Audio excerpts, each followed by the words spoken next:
गिबियावनो आंनि गासै लोगो नोंथांमोननिसिम खुलुमनायखौ जासिहरबाय आरोबाव लोगोसेनो खेबसेबाव जय हिन्द। आसा खालामो आंनि गासै लोगो नोंथांमोना मोजाङै दङ आरो आंनि उन्दै उन्दै फंबाय बिनानाव बर' हारिनि बिर जोहोलावजोफोरा गावबा गावनि थांखिखौ होसोनानै खामानि मावगासिनो दङ होननानै आं सानो। दिनैनि भिडिअ'आनो जाहैबाय फैनो गोनां समाव बर' हारिनि गेजेराव आरोबाव गिख्रंथाव महर लानो थांगासिनो दङ। बर'जों बर' सोंखारिलायनाय मुगैलायनाय जों दिनै बेनि सायाव बाथ्रा सावरायगोन। प्लिज अननानै कमेन्ट बक्सआव कमेन्ट खालामनानै गालां नोंसोरनि साननायखौ। आंबो बारा बुङा। दिनैनि दिनाव बर' हारिनि गासै रायजो राजाफोरानो मिथिखागौ, नाथाय रावबो बुंग्राबो गैया, बुंलाबो। जास्ट जों दिनै मा नुनो थांदों ससियेल मिडियायाव निउज पर्टेलनि गेजेरजों जों मा नुनो थांदों गावबा गाव स्टेटमेन्ट होलायनाय नुनो थांदों। अब्ला जों बैनि सायावनो बाथ्रा सावरायगोन। फैनो गोनां समाव बर' हारिनि गेजेराव मोनसे गिख्रंथाव जाथाय जानो थांगासिनो दङ आरो जानो हागौ। जों बेनि सायाव बाथ्रा सावरायगोन। प्लिज अननानै कमेन्ट बक्सआव कमेन्ट खालामनानै गालां। अब्ला मोनसे भिडिअ ओरैबायदि इन्टारेस्टिं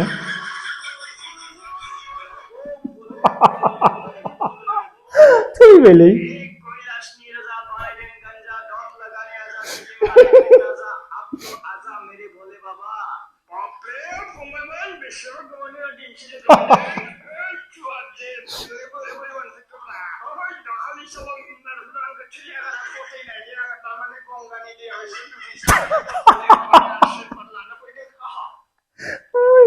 खेबसेबावलै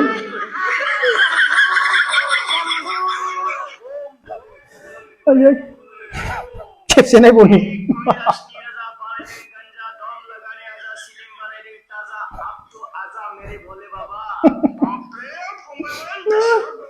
आयदै मेहेरनि डायलग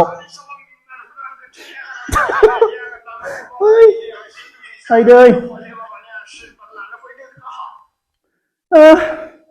भाई जाय फंबाया बेखौ बानायदो ओरैबायदि डेन्जार डायलग बानायदो, सानस'नो हायि डायलग, ओरैबायदि माने इन्टारेस्टिं डायलग।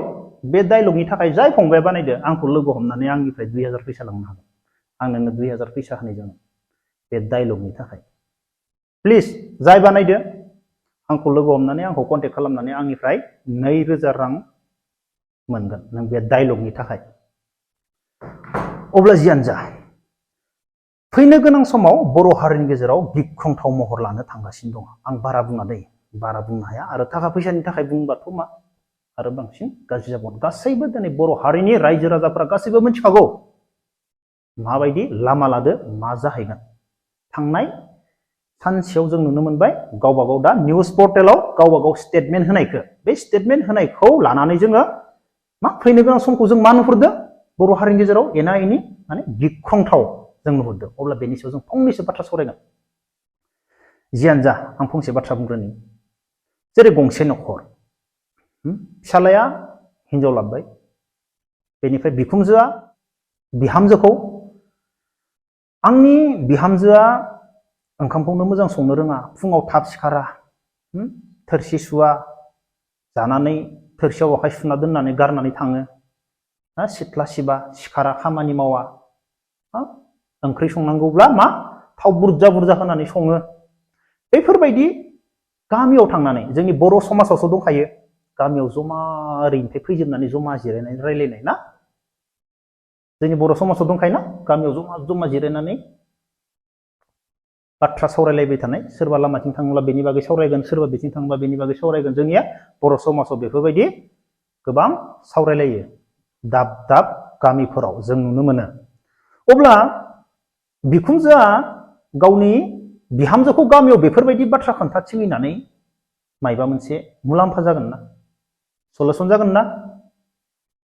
बिहामजो आरो बे बाथ्राखौ खोनाफिनोब्लाथ' मा जागोन, आरो न'आव गिदिर दाङाबाजिसो जाबावगोन, नंगौना नङा? थिग बेफोरबायदिनो ना आरोबाव मोनसेबाव, जेरै सोरबा गामिफोराव न'खर मोनसेयाव बिफा फिसाला नांलायबाय थानायखौ नुयो, दावराव दावसि जानायखौ, ओमफ्राय बिफायाबो फिसालानि बागै बुङो, फिसालायाबो गामियाव बायदिसिना बुङो। बेनिफ्राय बेफोरबायदियाव मालाबा जोंखौ मा खालामो, इसा बिफा फिसायानो मोजां नंखायालै, सानफ्रोमबो नांलायलायबाय थायो, फिसालाया माबा मोनसे गोरोन्थि मावब्ला सानसेयावनो जुमाय लोंनायावनो पार्टि जानायावनो माब्लाबा बुनाय बेफोरबायदिबो जोंनि बर' समाजाव जायो नुनो मोनो। दा खम जाबाय, नाथाय गोदो गोबां बेफोरबायदि जायोमोन। जों जेब्ला उन्दै उन्दै सममोन गोबां जायोमोन। दा गोबां बर' समाजाव बेफोरनिफ्राय सोलायनाय फैबाय। सैथो बाथ्रा बेफोरो जों नुबोनाय मेगन सिगाङाव गामिफोराव। थिग बेफोरबायदिनो जोंनि बर' समाजनि बर' हारिनि दुरबलताखौ बर'आबो मोनथिजोबखागौ। गासैबो बर' रायजो राजाफोरा बर'नि दुरबलता, बर'नि उइकनेस आरो जोंनि साखाथियाव थानाय जोंखौ जायफोरा मोजां मोना बैसोरबो बर' समाजनि दुरबलता उइकनेसखौ मोनथिखागौ। बर'आ बबाव उइकनेस ना। थिग बेफोरबायदिनो सिम्पोलसा बाथ्रा, नोंसोर फंसे बाथ्राखौ बुजिनानै नाय। दाखालि बावै दिल्लीयाव मा जानाय, आं नाम लाला, जेबो बुंला, एग्जाम्पल होनना बुंनोसै। दिनै आंहा मोनसे ग्रुप दोङो, आंहा मोनसे टिम दोङो, आं मोनसे माने हारिनि थाखाय माबा मोनसे खामानि मावनो ओंखारबाय, बेनिफ्राय गुबुन मोनसे टिम दंबयो, बिसोरबो हारिनि थाखाय मोनसे खामानि मावनो ओंखारो। बे मोननैखौबो गासैबो पाब्लिकफोरा मिथिखागौ, बिसोर मोननैजों मोजां नङा, नायलायनो हाया, बिसोर एगेन्स्ट ना, नंना नङा। जों दिनै दा आंनिबो टिम बैसोरनिबो टिम जों दिनै मोनसे जायगायाव मोनहैबाय जमा ना, जों मोनसे जायगायाव जमा मोनहैबाय। मोनहैनाय लोगो लोगो आंनि टिमखौ बा बैनि टिमखौ सोरबा मानसिया सोरखौबा अन्थाइ खुबैना होबाय, रावबो नुवासै, नांबाय, खर'आव दोलाबाय। मोनसे जायगायाव थांनानै मोननै एगेन्स्ट टिमाबो दोङो, मोनथिलेखागो, मोनसे जायगायाव अन्थाइआ सोरनियाबा टिमाव नांबाय, सोरबाया दांना होबाय गेजेराव, बेनिफ्राय बै मोनसे टिमा, आंनि टिमा मा सानगोन, जोंखौ सोर खुबैनो, बिसोरनोथ' खुबैखागोन, बिसोरनोथ' बिसोरसो जोंखौ नायनो हाया, बिसोरथ' जोंखौ नायनाया नंना नङा, बिसोरनो जोंखौ बेफोरबायदि मावखागोन। मोननैबो मा जालायनोसै, दा दाङाबाजि बुलायनोसै, अन ग्राउन्डआव मोननैबो थायोबाथ' खर' दोलालायजोबगोन, नंना नङा। मोननैबो एगेन्स्ट टिम, आंनि टिमजों बेनि टिमजों नायलायनो हाखाया, बेनि टिमाव मोनसे टिमाव खर' दोलाबायानो, अब्ला सोर थाबावनो, बुलायलायखागोन। बे समावथ' रावबो साननाया नङा ना, बिसोरनो दांबाय होनना सानो। जों नाथाय साननो हानांगोन, नंना नङा। जों साननो हानांगोन बेफोरबायदि खामानिया मानि थाखाय जादों। सिम्पोलसा बाथ्रा, जोंखौ मिथिखागौ बर' हारिनि दुरबलताखौ, बर' हारिखौ मा खालामनो हागोन, गासैबो मिथिखागौ। मिथिगोना मिथिया, मिथिखागौ।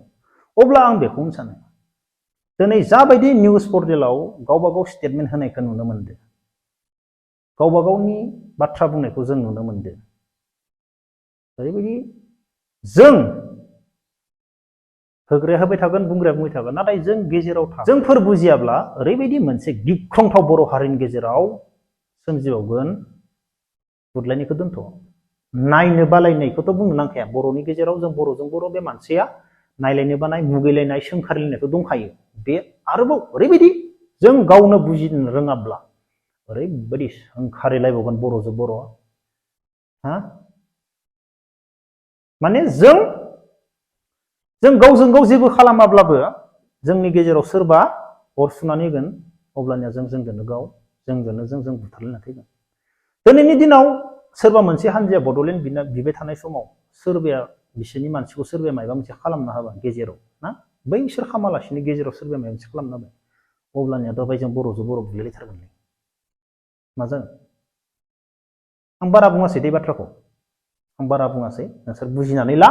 आं मा बुंनो नागिरदोंमोन आं बुङाखै, ओरैनो सा साज्रां बुंदों। नाथाय बुंनो गोनांब्ला जोबोर मोजाङै बुंनो हागौ, नाथाय आं बुङासै बाथ्राखौ। जों बेनिखायनो जों गावजों गाव बुजिलायनांसिगोन। जों गावजों गाव सोंखारिलायनानै जेबो लाब गैया, जोंनि दुरबलताखौ गासैबो मिथिखागौ। जोंथ' दिनै मावाबानो मोनजाखाया, नंना नङा। जोंथ' सानफ्रोमबो सान हर सान्दुं अखा मावनानै जाखाग्रा मानसि, मावनानै जाखायो। आरो दिनैनि दिनाव जोंनि बर' हारिनि गेजेराव गोबां रायजो राजायानो बुजिबाय, सोंखारिलायनाय, बर'जों बर' सोंखारिलायनायखौ मोजां मोनला, सोलायबाय। नाथाय सोलायब्लाबो मा, रावबो बुंनो, रावबो ओंखारा, गावबा गाव रावबो बुङा, सहसाव बुङा, रावबो स्रि थायो, गियो। मानो होनब्ला गिनो गोनांबो बायध्य जानानै दङ। बेनिखायनो आंबो बारा बुङा, गासैबो बुजिखानाय गोजा, दिनैनि दिनाव गासैबो इडुकेटेड मानसि गोजा। नाथाय बे जों इडुकेटेड मानसि गोजानि गेजेरावनो दिनै बेफोरबायदिबो जों बर'जों बर' फैनो गोनां समाव गिख्रंथाव जानो थांगासिनो दङ। जों जेबो जायालायबाबो जोंनि गेजेराव माबा मोनसे खालामना होबानो जों गावजों गाव बुजिलायाब्ला बुथारलायगोन, दानथारलायगोन, सुथारलायगोन, गावजों गाव सोंखारिलायगोन, मुगैलायगोन, बेफोरो माने बारानि सायाव बारा जागोन। बेनिखायनो जों बुजिलायनाया जोंनि थाखाय गोनांथि जानानै दङ दिनैनि दिनाव। अब्ला लोगोफोर दिनैनि भिडिअखौ बेखिनियावनो दोनथ'नोसै। जय हिन्द।